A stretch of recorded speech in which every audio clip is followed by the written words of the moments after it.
नमस्कार दोस्तों, आज मैं आपके सामने रणनीति लेकर आया हूं कि वे बच्चे जो 2021 या उसके बाद यूपीएससी की परीक्षा में शामिल हो रहे हैं, वो भी हिंदी माध्यम से। यूपीएससी, यूपीपीसीएस दोनों ही परीक्षाओं में शामिल हो रहे हैं, वो भी हिंदी माध्यम से। तो उनके लिए तैयारी की रणनीति क्या होगी। अब देखो मित्रों, कुछ समय पहले रिज़ल्ट आ गया है और रिज़ल्ट आने पर हिंदी माध्यम बड़ा हाहाकार मचाया हुआ है, अपने आप में ही हालत ख़राब है। दोष किसका है उस पर मैंने एक वीडियो आपको बना के दिखा दिया है। दोष मैंने आपको बताया कि दोनों तरफ से है, छात्रों की तरफ से भी है और कुछ टीचर्स की भी कमी है, कोचिंग्स की भी कमी है। अभी हाल ही में मैंने एक वीडियो बनाया कि भूगोल कैसे पढ़ें, मतलब जो अभी पीटी आने वाला है 2020 का, उसके लिए हम भूगोल की तैयारी कैसे करें प्रिलिमिनरी एग्ज़ाम के लिए। अब मैंने उसमें वीडियो बना दिया और हमने उसमें सारे सिलेबस के हिसाब से बताया कि आप कहाँ से क्या पढ़ें और क्या छोड़ें। अब उसमें से कुछ हिंदी माध्यम के जो बहुत तेज़ बच्चे हैं, उन्हीं को देख के लगता है कि उन्होंने हिंदी माध्यम को बिल्कुल चौपट कर रखा है। उनमें से कुछ कह रहे हैं अब बचा क्या, सब तो आपने बता ही दिया। तो इसका मतलब था कि मैं उन्हें यह बता दूं कि पेपर में क्या आने वाला है। अगर यही पता होता तो फिर बात क्या थी। दूसरी चीज़, एक बोले पागल है क्या, सब के सब बता दिए, पता नहीं ये इस कोचिंग में है कैसे। मैंने देख के, जब मैंने ये यद्यप कुछ बच्चों ने मुझे सपोर्ट भी किया, लेकिन इसके बावजूद मैंने उस बच्चे का जब यह कथन देखा, मुझे कुछ बच्चों ने भेजा कि सर देखिए किसी ने क्या लिखा है, ये अच्छा नहीं लगता है आपके लिए। तो मैंने देखा तो मुझे तो उस बच्चे पे पहले दया आई, दो कारणों से। पहला कारण ये है कि मुझे तो पता है कि माँ बाप ने ऐसे संस्कार नहीं दिए होंगे कि किसी भी शिक्षक के बारे में कुछ कहा जाए। अब मैं नहीं मानता कोई माँ बाप ऐसा संस्कार दे सकता है। यह बच्चा पूर्व जन्म के ही कुछ ऐसे संस्कार लेकर आया है कि इस जन्म में ये ऐसा व्यवहार कर रहा है। अब बुरे संस्कार पूर्व जन्म के भी हो सकते हैं। और दूसरा, मुझे सबसे बड़ी समस्या ये हुई ये जानकर कि यह बच्चा जिसकी गारंटी है कि ये यूपीएससी नहीं निकाल पाएगा, इसलिए नहीं निकाल पाएगा कि वो मेरी बुराई कर रहा है। नहीं, आप यूपीएससी निकाल सकते हो, मेरी बुराई करके निकाल सकते हो, मुझे कोई बुरा नहीं लगेगा। कम से कम हिंदी माध्यम का रिजल्ट सुधरेगा। लेकिन उसका जो अप्रोच है, उसका जो एटीट्यूड है, वो ये बताता है कि वो कभी भी यूपीएससी निकाल नहीं सकता। क्यों नहीं निकाल सकता? क्योंकि उसे जब कोई ये बता रहा है कि पीटी भूगोल में क्या पढ़ें, तो उसे ये उम्मीद नहीं है कि मैं सिलेबस का डिस्कस करूं कि कहाँ से क्या आने की गुंजाइश होती है। वो ये चाह रहा है कि केवल 3-4 चैप्टर बता दें जहाँ से क्वेश्चन आ जाए। और यही अप्रोच हिंदी माध्यम के 80% बच्चों का हो जाता है। जब वो कोचिंग को ज्वाइन कर लेते हैं, उन्हें लगता है कोचिंग का टीचर कोई जादू करके उन्हें पिला देगा। और फिर कोचिंग में क्या चलता है, कुछ टीचर उनके पसंद के हो जाते हैं, कुछ बच्चे कुछ टीचर को बहुत पसंद कर रहे हैं, कुछ बच्चे कुछ टीचर को बहुत पसंद कर रहे हैं और दूसरे टीचर के बारे में अनर्गल प्रयास कर रहे हैं, अनर्गल चीज़ें बोल रहे हैं। और इस तरह मैं देखता हूँ कि हिंदी माध्यम का बच्चा अपनी कब्र खुद ही खोद रहा होता है। तो ऐसे बच्चे जो वीडियो में ये सोच रहे हैं कि केवल 2-4 चैप्टर बता दूँ, क्वेश्चन फंस जाए, तो दोस्त यूपीएससी में ऐसा प्रेडिक्शन संभव नहीं है। और जो टीचर ऐसा प्रेडिक्शन करता हो, भैया उसके पास चले जाओ। हर तरह के यहाँ पर झोला छाप डॉक्टर भी हैं, सब तरह के लोग हैं, आप वहाँ पे जाके देख सकते हो। लेकिन जब ऐसा एटीट्यूड हिंदी माध्यम में देखता हूँ, तब मुझे लगता है ये वही बच्चे हैं जिन्होंने हिंदी माध्यम के रिज़ल्ट की ऐसी की तैसी कर रखी है। तो मैं आप सबसे ये चाहता हूँ कि आप लोग अगर 2021, 2022, 2023 में एग्ज़ाम में बैठने जा रहे हैं, तो प्लीज़ कम से कम इन बातों का ध्यान रखें जिन बातों पर मैं आपसे चर्चा कर रहा हूँ।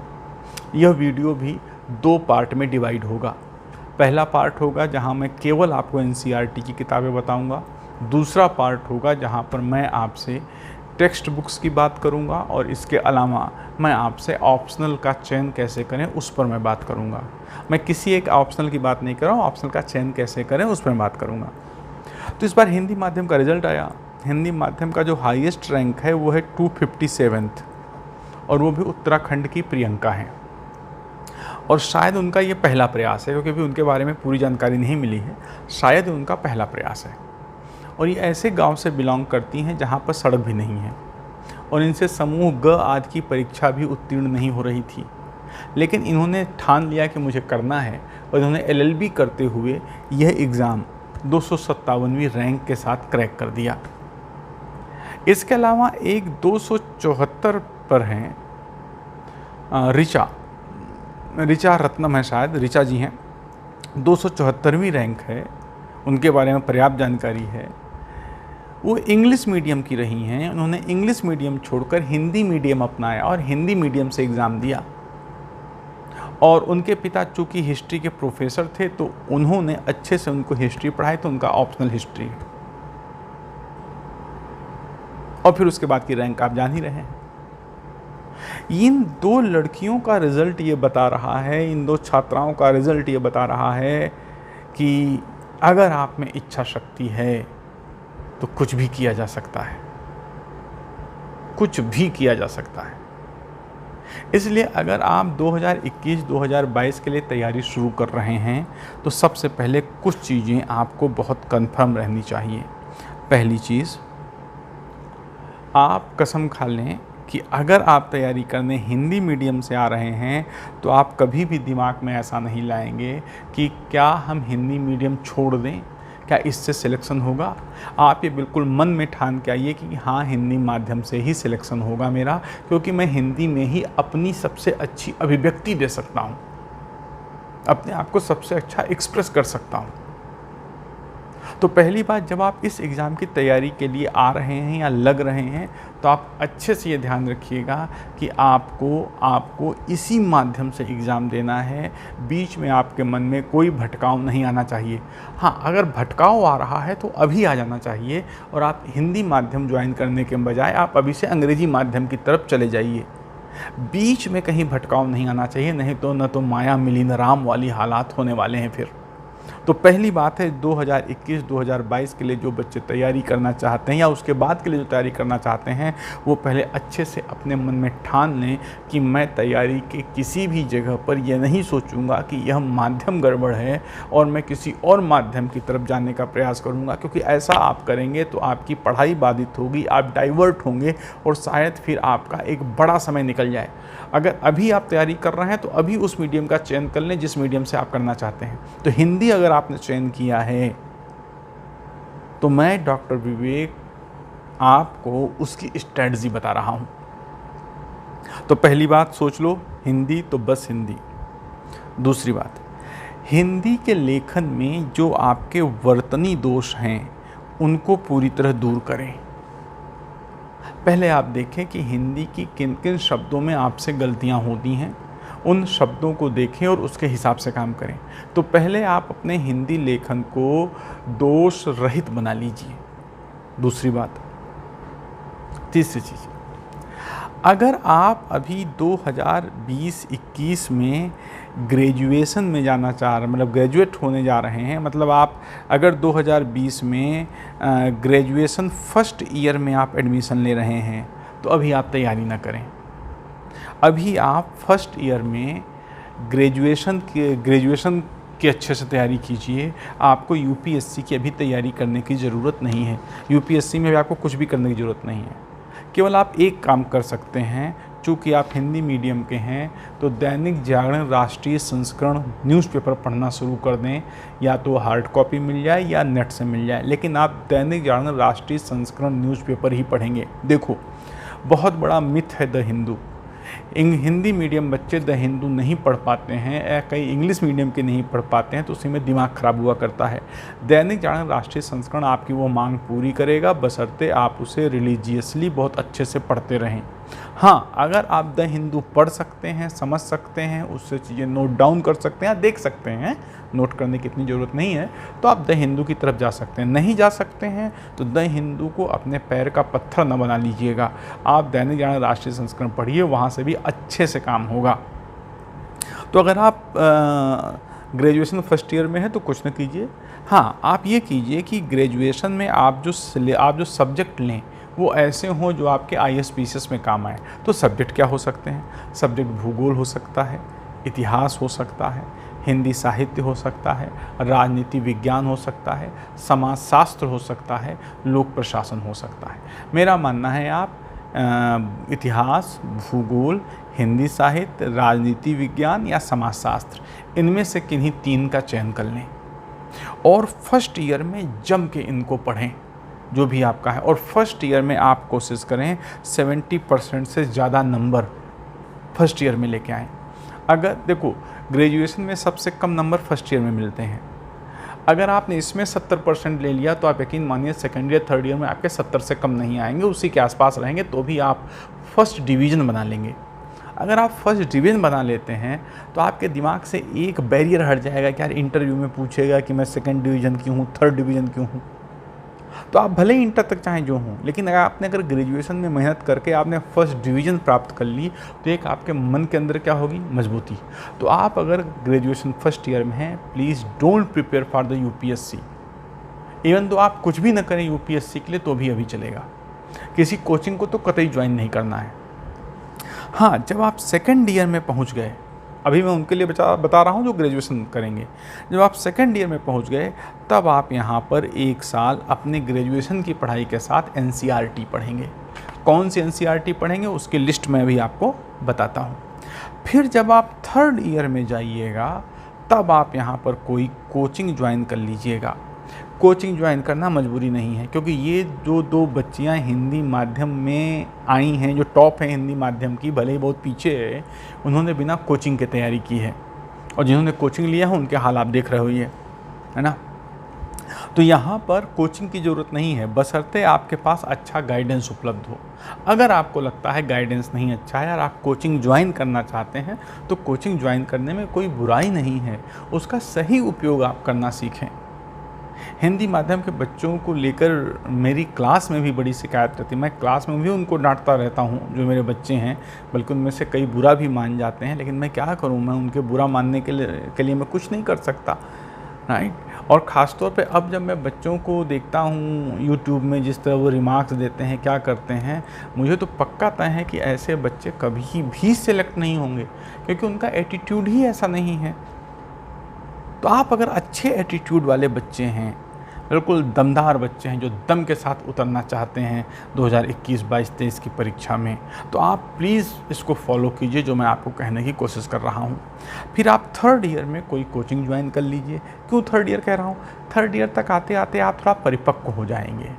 2 साल आप रहोगे बाहर, तो पहले नए नए गाँव से आप शहर में आए हो, दिल्ली आए हो या इलाहाबाद गए हो, तो जब आप शहर में आए होते हो तो कोरोना थोड़ा तो रोक रहा है, नहीं तो आप घूमोगे फिरोगे, और लड़के लड़कियां आपस में किसी तरह की कई चीज़ों में आ जाते हैं, वो एक चुनौती होती है।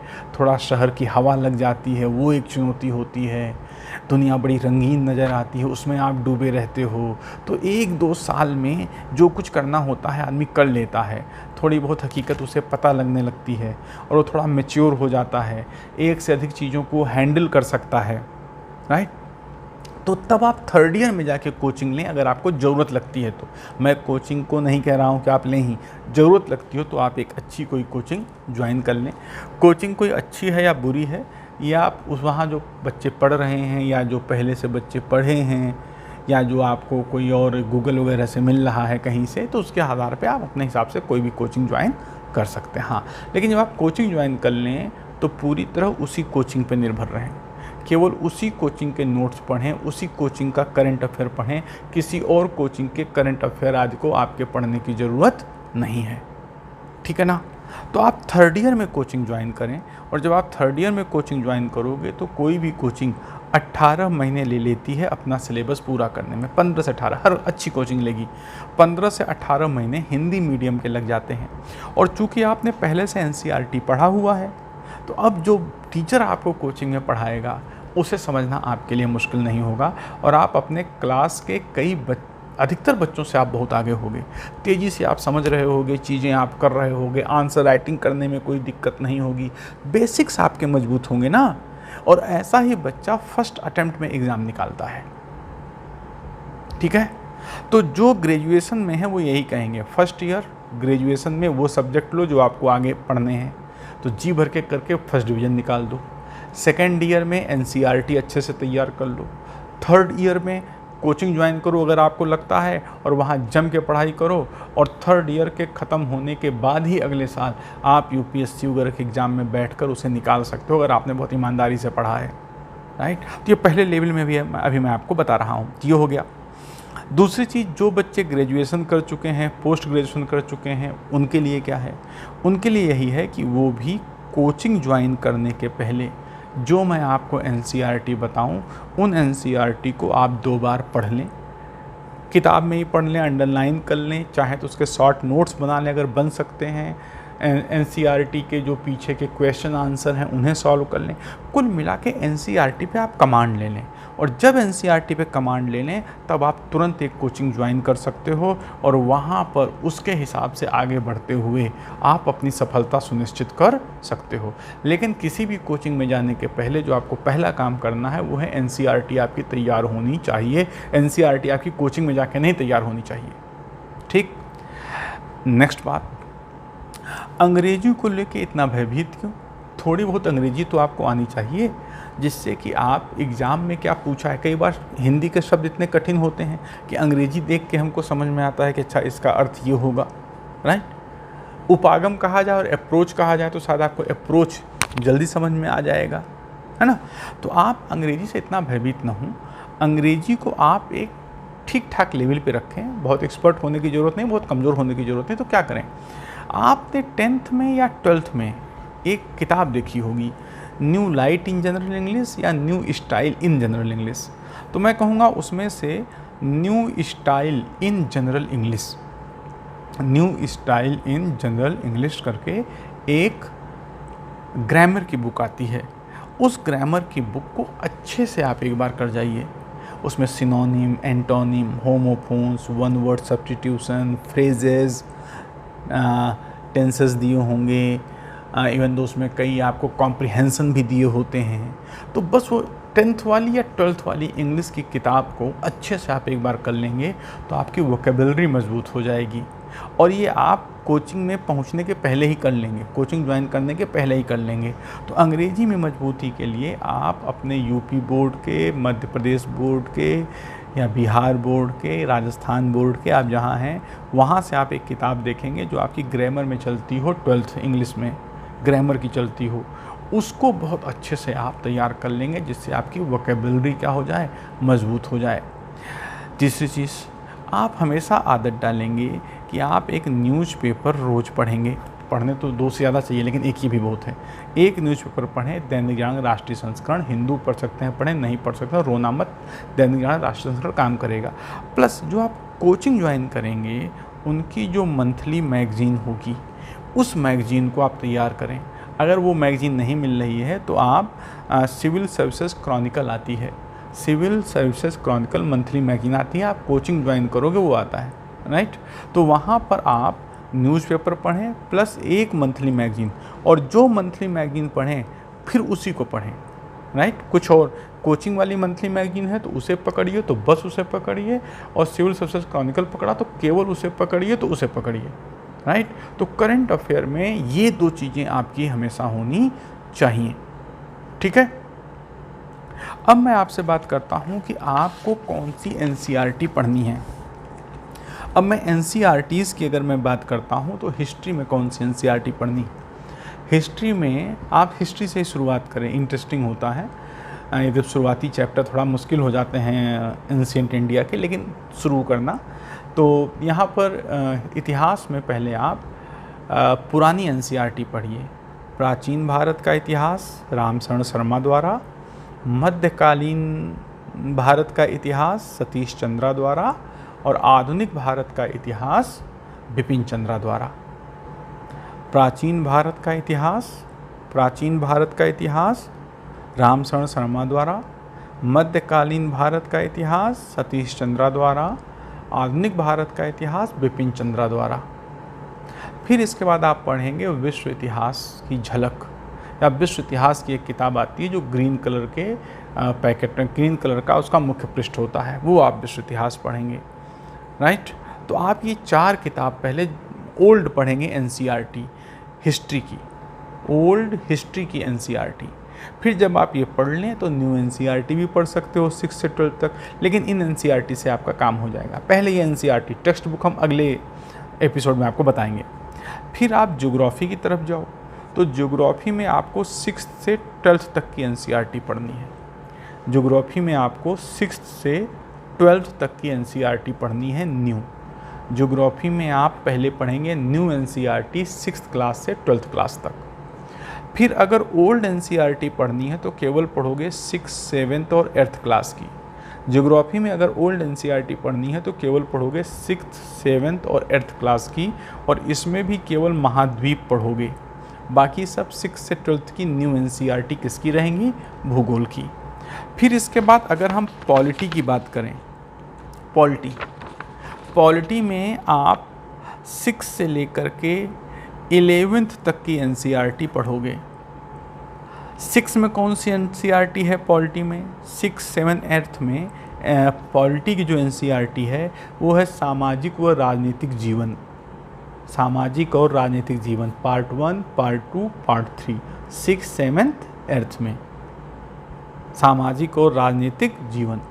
फिर जब आप 9th में लोगे तो 9th में होगा लोकतांत्रिक राजनीति, 10th में होगा लोकतांत्रिक राजनीति पार्ट 2, और 11th में होगा भारतीय संविधान का कार्य, भारतीय संविधान सिद्धांत और कार्य करके है, राइट। तो भारतीय संविधान का कार्य या भारतीय संविधान सिद्धांत और कार्य, इंडियन कॉन्स्टिट्यूशन एट वर्क। तो आप पॉलिटी 6 से 11 तक पढ़ोगे एनसीईआरटी, ठीक है। और ये कौन सी होंगी? न्यू। तो हिस्ट्री की ओल्ड है, ज्योग्राफी में 6 से 12 नहीं है, 6, 7, 8 की ओल्ड है, और पॉलिटी में 6 से 11 तक की जो हमने आपको नाम बताए हैं वो सारी न्यू एनसीईआरटी हैं। फिर आप इकोनॉमी की तरफ जाओगे। इकोनॉमी में 9th में, अब इकोनॉमी में भी सारी न्यू एनसीईआरटी। 9th में अर्थशास्त्र है, 9th की एनसीईआरटी का नाम क्या है? अर्थशास्त्र। यहाँ पर आपको 9 से 11 पढ़ना है, राइट। तो 9th में है अर्थशास्त्र, 10th क्लास में है आर्थिक विकास की समझ, और 11th क्लास में है भारतीय अर्थव्यवस्था का विकास। तो जो आप इकोनॉमी में पढ़ोगे वो 9th, 10th और 11th की न्यू एनसीईआरटी होंगी। 9th में है अर्थशास्त्र, 10 में है आर्थिक विकास की समझ, और 11वीं क्लास में है आपके पास भारतीय अर्थव्यवस्था का विकास। ये हो गई आपकी इकोनॉमी की। फिर साइंस में आप पढ़ोगे तो साइंस में आपको पढ़ना है 6 से लेके 10th तक की न्यू एनसीईआरटी। साइंस में आप कहाँ से कहाँ तक? 6 से लेके 10th तक की न्यू एनसीईआरटी। उसमें भी 6, 7, 8 की बहुत अच्छे से पढ़नी है, ठीक है ना। तो 6 से 10th की न्यू एनसीईआरटी आप पढ़ोगे किसमें? साइंस में। बस इतना ही करना है आपको ये वाला। फिर उसके बाद कुछ और एनसीईआरटी हैं जो आपको पढ़नी है। मैं फिर से रिवाइज कर दे रहा हूँ। कोचिंग ज्वाइन करने के पहले आप लोग एनसीईआरटी कंप्लीट करेंगे। कौन सी एनसीईआरटी है? तो हिस्ट्री की ओल्ड एनसीईआरटी आप कहोगे दुकान वाले से तो वो फ़ोटो स्टेट या कुछ आपको प्रोवाइड कर देगा। एनसीईआरटी की ओल्ड एनसीईआरटी है प्राचीन भारत में रामशरण शर्मा, मध्यकालीन भारत में सतीश चंद्रा, आधुनिक भारत में बिपिन चंद्रा, और उसके बाद विश्व इतिहास की झलक। सभ्यता की कहानी वगैरह नहीं पढ़नी है, आप इतना पढ़ेंगे काम हो जाएगा। फिर आप ज्योग्राफी में आओ तो पहले 6 से 12th की न्यू एनसीईआरटी, 6, 7, 8, 9, तो ये आप 6 से 12th की न्यू एनसीईआरटी पढ़ोगे। ओल्ड एनसीईआरटी में 3 आपको पढ़नी है, 6, 7th और 8th की।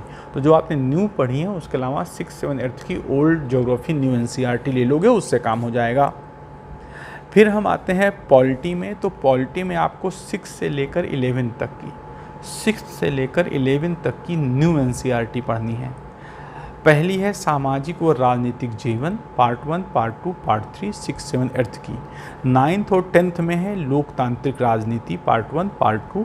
और फिर 11th की एक NCERT है भारतीय संविधान का कार्य या भारतीय संविधान सिद्धांत और व्यवहार करके है।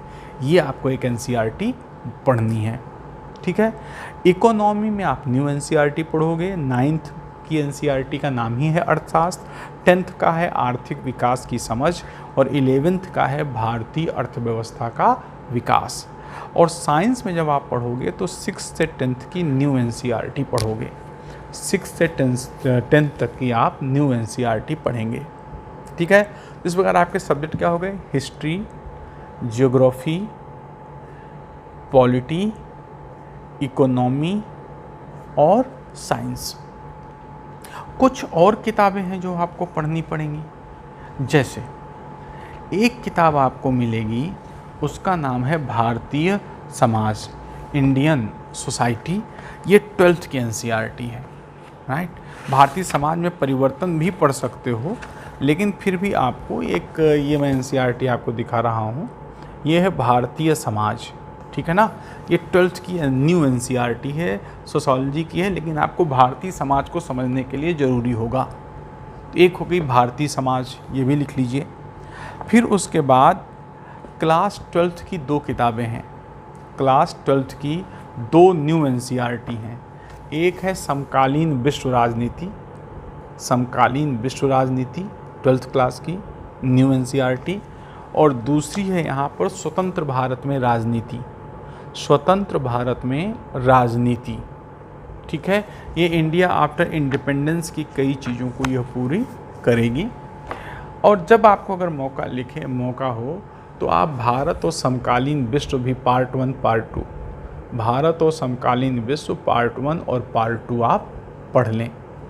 तो अगर अब हम देखें यहाँ पर तो आपको ये सब NCERT पढ़ने में 6 महीने का समय लग जाएगा, 6 महीने का समय लग जाएगा, राइट।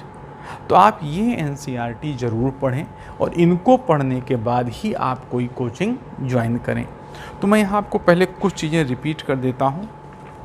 वो चीज़ें ये हैं कि अगर आप हिंदी मीडियम से तैयारी करने आ रहे हैं तो आप मन में ठान लें कि हिंदी मीडियम से सफलता मिलती है, अच्छे से मिलेगी। जो कमियां हैं वो दूर कर ली जाएंगी, चीज़ें बेटर हो जाएंगी, आप दृढ़ प्रतिज्ञ हो जाएंगे, आप सिलेक्शन अच्छा ले लेंगे और नंबर 1 भी रैंक आ सकती है। हतोत्साहित करने वाले बहुत लोग हैं, उसमें हम कुछ नहीं कर सकते, ठीक है ना।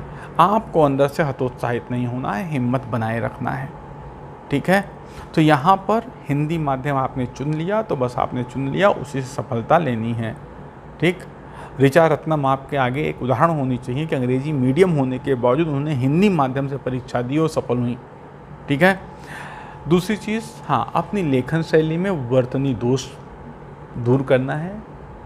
राइटिंग बहुत सुंदर ना बने, लेकिन सुंदर तो बने, देखने में अच्छी तो लगे। कॉपी जब मेंटेन हो जाए, जब आप पूरी कॉपी लिख लो तो आदमी को जो लिखा है उसे पढ़ने का मन करे और वो पढ़ सके, ऐसा होना चाहिए, ठीक है। फिर जो ग्रेजुएशन में बच्चे आए हैं वो पहले फर्स्ट ईयर में कुछ भी नहीं करेंगे, ग्रेजुएशन में फर्स्ट डिवीज़न लाएंगे। सेकेंड ईयर से वो NCERT पढ़ेंगे जो हमने आपको यहाँ पर लिस्ट दी है। थर्ड ईयर से फिर वो कोई कोचिंग ज्वाइन कर लेंगे अगर उन्हें लगता है। जो बच्चे ग्रेजुएट पोस्ट ग्रेजुएट हो चुके हैं वो तैयारी करने आ रहे हैं तो पहले वो 6 महीने NCERT पढ़ लें जो हमने आपको बताई है, फिर उसके बाद वो कोई कोचिंग ज्वाइन करें। इस दौरान वो क्या कर सकते हैं, न्यूज़पेपर कोई एक लगातार पढ़ लें, और वो न्यूज़पेपर है दैनिक जागरण राष्ट्रीय संस्करण। द हिंदू पढ़ सकते हैं, ठीक है, नहीं पढ़ सकते हैं तो उसमें मातम नहीं है, बिना उसके भी आप रैंक 1 ला सकते हैं, राइट। और फिर इसके बाद दूसरी चीज़ है यहाँ पर कि वे कोई एक करंट अफेयर की मैगज़ीन, जब वो कोचिंग ज्वाइन कर लें उस साल से, जिस साल कोचिंग ज्वाइन कर लो उस साल से ही पढ़ना, करंट अफेयर की कोई मैगज़ीन।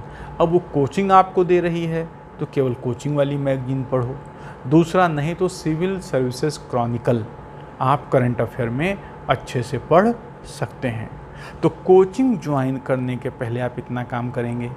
अंग्रेजी मजबूत करने के लिए आप कोई कोचिंग उसकी ज़रूरत नहीं है, आप सिर्फ अपनी न्यू स्टाइल या new light in general English, जो आपकी 12th तक ग्रामर की जो अंग्रेज़ी की किताब चलती थी, उसे एक बार अच्छे से कर लो, तो आपकी अंग्रेज़ी उतनी मजबूत हो जाएगी जितनी मजबूत आपको चाहिए।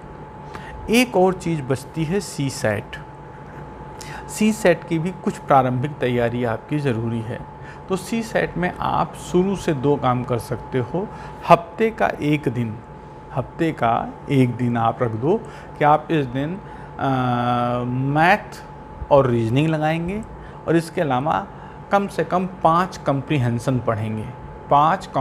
पढ़ेंगे। तो और जो सी सेट में आती है ना गणित रीजनिंग, गणित तो आती ही नहीं, देखो सारी चीज़ रीजनिंग ही है।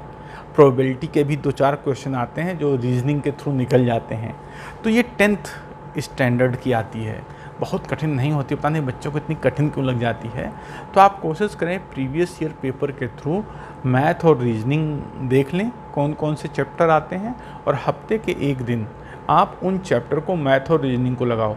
हाँ, अगर आपको नहीं लग पा रहा है तो यूपीएससी की कोचिंग करने के पहले आप कोई ऐसी कोचिंग ज्वाइन कर सकते हो जहाँ पर मैथ और रीजनिंग पढ़ाई जाती हो। रोज़ 1 घंटे की कोचिंग हो, केवल, ज़्यादा ना हो। तो आप यूपीएससी की परीक्षा के लिए किसी कोचिंग को लेने के पहले आप अपनी मैथ और रीजनिंग की कोई कोचिंग 1 घंटे की, जो 1 घंटे में पढ़ाती हो, ज़्यादा ना लेती हो, वहाँ से आप मैथ और रीजनिंग को थोड़ा सा मजबूत कर लेंगे। अगर आप मैथ और रीजनिंग थोड़ा मजबूत कर लेते हैं तो ये भी आपको एक कॉन्फिडेंस देता रहेगा, क्योंकि आपको सी सेट 33% तो सी सेट में लाना ही है, तभी आप क्वालिफाई कर पाओगे। तो सी सेट की तैयारी का आप ये जुगाड़ कर सकते हैं जिससे पढ़ाई के दौरान आप परेशान ना हों। तो दोस्तों, अगर आप 2021-2022 की परीक्षा में बैठना चाहते हैं, कोई कोचिंग ज्वाइन करना चाहते हैं, तो उसके पहले आप इतना काम कर लें और फिर उसके बाद आप किसी कोचिंग को ज्वाइन करें। अब कोचिंग जब आप ज्वाइन करने जा रहे हो उसके पहले एक काम करो। सबसे पहले नेट से जाके यूपीएससी और यूपीपीसीएस या जो भी आप पीसीएस देने वाले हो उसका सिलेबस निकाल लो। नेट से जाकर के सिलेबस, राइट, सिलेबस को बहुत अच्छे से पढ़ लो और प्रीवियस ईयर पेपर खरीद लो। और ये तब करना जब आप पूरा एनसीईआरटी वगैरह पढ़ चुकना। सिलेबस खरीद लो और प्रीवियस ईयर पेपर खरीद लो। अब सिलेबस से देखो कि तुमने जो एनसीईआरटी में पढ़ा है कितनी चीज़ मैच कर रही है, उसको टिक कर लो। और दूसरी चीज़ ये होगी कि आप प्रीवियस ईयर पेपर से देखो जो तुमने पढ़ा है वो तुम्हें कुछ जाना पहचाना लग रहा है या नहीं। पहले मत खरीदना, आप जब एक बार एनसीईआरटी पढ़ लेना तब प्रीवियस ईयर पेपर और तब सिलेबस के साथ बात करना। और जब एक बार प्रीवियस ईयर पेपर और सिलेबस को एनालाइज कर लेना तब आप कोचिंग के लिए तैयार हो। कोचिंग में जाओ, धड़ल्ले से तैयारी करो। फिर मैं आपको बताता हूँ अगले एपिसोड में जब आप कोचिंग ज्वाइन कर लेंगे तब आपको कैसे काम करना चाहिए, आपको कौन सी टेक्स्ट बुक पढ़नी चाहिए, आपको कौन सा यहाँ पर ऑप्शनल लेना चाहिए, और इसके अलावा आपकी पढ़ाई का टाइम टेबल क्या होना चाहिए। आज हमने आपको सिर्फ ये बताया कि कौन सी एनसीईआरटी आपको पढ़नी है, आप जिस स्टेज 2021-22 के हैं वहाँ पर आपको कैसे पढ़ना है। तो मित्रों, आज का ये एपिसोड यहीं पर, अगले एपिसोड में 2-3 दिनों में मैं आपसे फिर से मिलता हूँ। उम्मीद है चीज़ें बहुत अच्छी रहेंगी।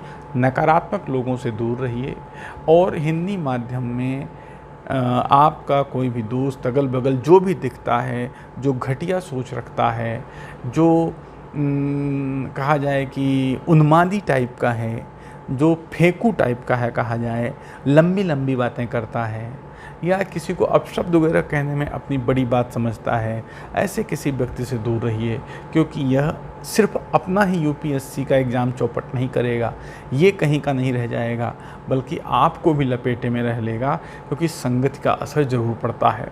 तो आप खुश रहें, स्वस्थ रहें, अच्छी संगत में रहें, और सबसे अच्छी संगत किताबों की होती है। आप किताबों के बीच रहें, अपनी फैमिली के बीच रहें, अपने को स्वस्थ रखें मानसिक और शारीरिक रूप से। मैं अगले एपिसोड में आपसे मिलता हूँ कि जब आप कोचिंग ज्वाइन कर लें तब क्या करें, वहाँ कौन से टेक्स्ट बुक पढ़नी है और वहाँ आपकी रणनीति क्या होनी चाहिए, जिससे आप अपने पहले या दूसरे प्रयास में ही अंडर 10 या टॉप में 1 की रैंक ला सकें, वो भी हिंदी माध्यम से। धन्यवाद।